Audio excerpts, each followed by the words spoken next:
Good evening all of you.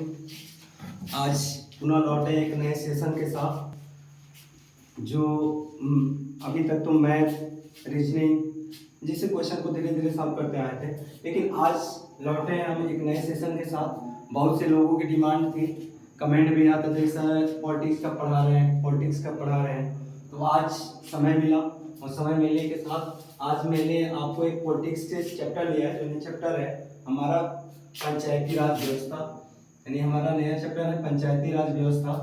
इसके अंतर्गत में हम आपको बताएंगे कि ये पंचायती राज व्यवस्था थी क्या और अभी भी है तो कहाँ कैसे कार्य करती है, इसको हम इसके बारे में डिस्कस करते हैं। सबसे पहले इसके इतिहास के बारे में जानते हैं, इतिहास के बारे में, इसके इतिहास के बारे में जानते हैं।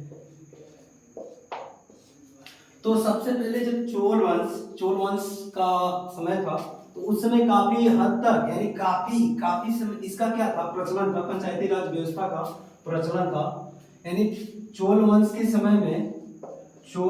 समय में इसका काफी प्रचलन देखने को मिला है, किसका, पंचायती राज व्यवस्था को। लेकिन धीरे धीरे इसकी व्यवस्था में कमी आती गई। लेकिन जब ब्रिटिश सरकार आए तो ब्रिटिश सरकार ने भी पंचायती राज व्यवस्था के आधार पे काम करना शुरू किया। ब्रिटिश सरकार ने भी पंचायती राज व्यवस्था को काफी मान्यता दी। तो सबसे पहले पंचायती एक बात करते हैं कि इसके जनक कौन थे। इसके जनक यानी पंचायती राज व्यवस्था के जो जनक थे, यानी पंचायती राज व्यवस्था के जनक जो लॉर्ड रिपन को माना जाता है, किनको, लॉर्ड रिपन को, जो कब किए थे, 1882 में। यानी लॉर्ड रिपन जो थे पंचायती राज व्यवस्था के जनक माने जाते हैं। तो हम बात करते हैं इसके बारे में अब। तो ध्यान दीजिएगा, हमने यहाँ पे कुछ समितियों का नाम लिखा है कि कैसे हमारे भारत में आया, इसकी क्या महत्व है हमारे भारत में या किसी भी देश में अगर पंचायती राज व्यवस्था लागू की जाती है। तो एक छोटा सा हम आपको एक इतिहास बताते हैं। पहले हमारे गांव में या किसी भी जगह क्या होते थे, पंचायत के माध्यम से किसी भी समस्या का समाधान किया जाता था। जैसे जिसको पंचायत बोला, आज भी हम उसको देखते हैं कि पंचायत के माध्यम से किसी समस्या का समाधान करना। तो उसी को लेकर ये आया कि पंचायती राज व्यवस्था के तहत हम क्या कर सकते हैं, किसी भी क्षेत्र का विकास एक अच्छे ढंग से, एक सुदृढ़ तरीके से क्या कर सकते हैं। तो सबसे पहले हम इस पे बात करते हैं कि इसको अनुच्छेद 40 के अंतर्गत, यानी इसको अनुच्छेद 40 के तहत में क्या लिया गया पंचायती राज व्यवस्था को। तो लेकिन इसमें एक आ गया, ये हमारे जो है राज्य के नीति निर्देशक तत्वों के अंतर्गत में आते हैं, ठीक है। तो इसमें एक कहा गया कि राज्य सरकार को ऊपर ये जिम्मेदारी, यानी उसके ऊपर ये जबरदस्ती थोपा नहीं जाता है। यानी पंचायती राज व्यवस्था को लागू करने के लिए जबरदस्ती यानी थोपा नहीं जा रहा है। अगर वो सक्षम होगा अपने राज्य में क्या करे, पंचायती राज व्यवस्था को लागू करे, तो आसानी से क्या कर सकता है, लागू कर सकता है। लेकिन अगर उसकी इच्छा नहीं है, वो उसमें सक्षम नहीं है, तो वो नहीं कर सकता है, ठीक है।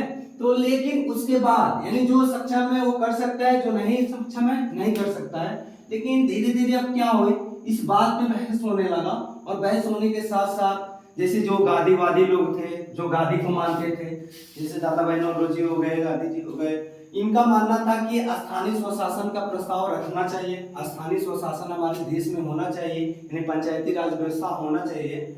लेकिन यहीं पे डॉक्टर भीमराव अंबेडकर पंचायती राज व्यवस्था को नहीं मानते थे। वो नहीं चाहते थे कि पंचायती राज व्यवस्था जैसी समितियां हमारे भारत में हो।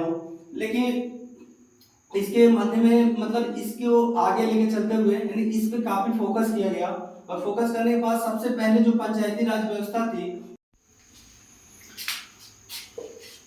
पहली बात जो पंचायती राज व्यवस्था थी 2 अक्टूबर 1959 में राजस्थान के नागौर जिले में इसकी स्थापना हुई, मतलब इसको लागू किया गया। धीरे धीरे अन्य सभी राज्यों ने क्या किया, धीरे धीरे लागू किए।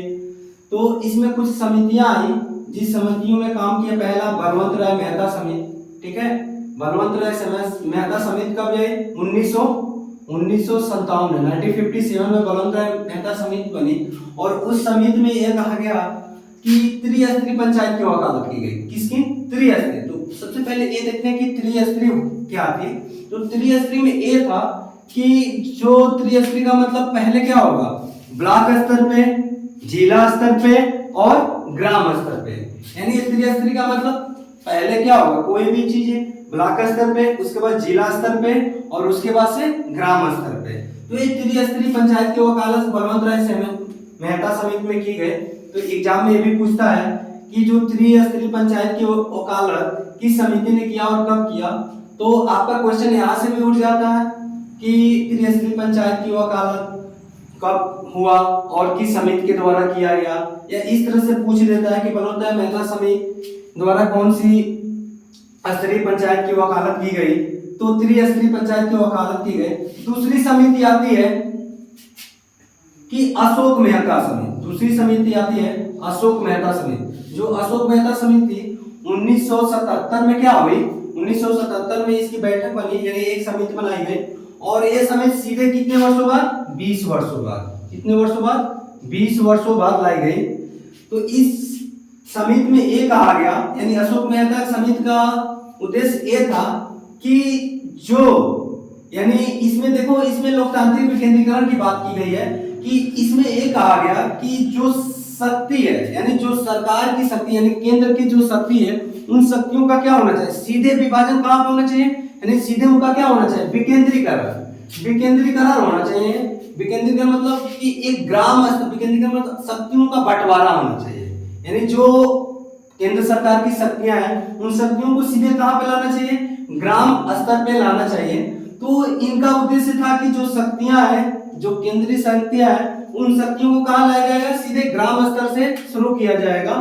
ठीक है, तो इसको क्या किया, सबसे पहले ये देखा गया कि अशोक मेहता समिति में जो था, ये इन्होंने बात कही कि जो केंद्र में शक्तियां कार्य करती हैं उसको किस स्तर पर लाया जाए, ग्राम स्तर पर लाया जाए। ठीक है, इसको 2 स्तरीय पंचायत की वकालत, मतलब इसमें क्या किया गया कि 2 स्तरीय पंचायत, इसमें सिर्फ 2 स्तर को ही जोड़ा गया है। यानी 2 स्तर, यानी ग्राम व जिला। पहले ग्राम को था, ग्राम को बाद में फिर से क्या किया गया, मंडल किया गया। यानी ग्राम व जिला समिति के माध्यम से। ठीक है, मैंने समिति बोला, यानी स्तर पे, ग्राम व जिला स्तर पे। उसके बाद से जो ग्राम था, ग्राम को मंडल स्तर पे जोड़ा गया।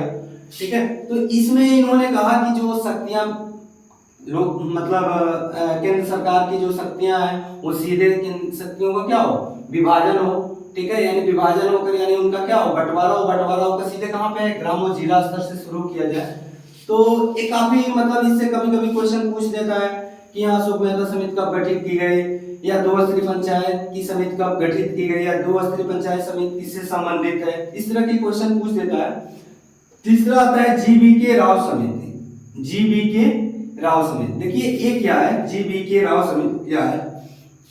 जीबीके राव समिति का उद्देश्य यही था, इनका भी यही कहना था कि क्या होना चाहिए, लोकतांत्रिक विकेंद्रीकरण होना चाहिए, जो शक्तियों का विभाजन हो निचले स्तर तक क्या होना चाहिए, आना चाहिए। ठीक है, तो इसको काफी हद तक लोग लिए और ज्यादा एग्जाम में पूछता नहीं है, लेकिन इसका थोड़ा सा बस यही है कि इसका उद्देश्य यही था कि इसमें भी क्या होना चाहिए, जो शक्तियां हैं, जो लोकतांत्रिक शक्तियां हैं, उन शक्तियों का विभाजन कहाँ होना चाहिए, एकदम क्या होना चाहिए, ग्राम स्तर या मंडल स्तर पे होना चाहिए। चौथा आता है हमारा LM सिंधवी समिति। ये देखो बहुत कारगर साबित हुआ, यानी LM सिंधवी जो समिति थी, ये हमारी बहुत कारगर साबित हुई। इसमें ये कहा गया, यानी LM सिंधवी ने कहा कि सबसे पहले तो इसको संवैधानिक मान्यता दिया जाए। यानी जो हमारी पंचायती राज व्यवस्था है, पंचायती राज व्यवस्था को क्या दी जाए, संवैधानिक मान्यता दी है। यानी संवैधानिक मतलब LM सिंधवी समिति जो 1986 में लाया गया, इसमें LM सिंधवी समिति क्या था, इसमें एक कहा गया कि संवैधानिक मान्यता की वकालत की। इन्होंने संवैधानिक मान्यता की वकालत की कि जो हमारा पंचायती राज व्यवस्था है, पंचायती राज व्यवस्था को एक संवैधानिक मान्यता दी जाए, यानी एक संविधान के अनुसार उसको संविधान में जोड़ा जाए और एक संविधान के अनुसार उसको कानून दिया जाए। ठीक है, तो इसका इन्होंने समर्थन किया। उसके बाद से इन्होंने ग्राम पंचायत की वकालत की। इन्होंने ये कहा कि हाँ, ग्राम पंचायत में क्या हो, शक्तियों, यानी ग्राम पंचायत तक क्या किया जाए, शक्तियों का बंटवारा किया जाए, और शक्तियों का बंटवारा किया जाए जिससे क्या हो सकता है, किसी भी क्षेत्र का विकास एक सुदृढ़ तरीके से हो सकता है। इन्होंने, यानी LM सिंधवी समिति ने त्रिस्तरीय पंचायत की भी वकालत की। इन्होंने कहा कि जो त्रिस्तरीय पंचायत की है, यानी ब्लॉक स्तर पे, ग्राम स्तर पे, जिला स्तर पे, यानी इसका इन्होंने क्या किया, समर्थन किया कि हाँ नहीं, हमारे मतलब देश में त्रिस्तरीय पंचायत की व्यवस्था होनी चाहिए, जिससे हमारा जो स्वशासन स्थानीय स्वशासन पंचायती राज व्यवस्था है वो काफी हद तक सही रहेगा। और किसी भी जगह यानी जब क्या हो जाएगा, लोकतांत्रिक विकेंद्रीकरण होगा, यानी शक्तियों का बंटवारा होगा, केंद्र से सीधे निचले स्तर तक जब शक्तियों का बंटवारा होगा, उस बंटवारे के माध्यम से क्षेत्र का विकास करना अत्यंत क्या हो जाएगा, सुगम हो जाएगा। तो आज हम पंचायती राज व्यवस्था के कुछ पहलुओं को समझे। कल फिर हम मिलेंगे एक नए सेशन के साथ, तब तक के लिए जय हिंद।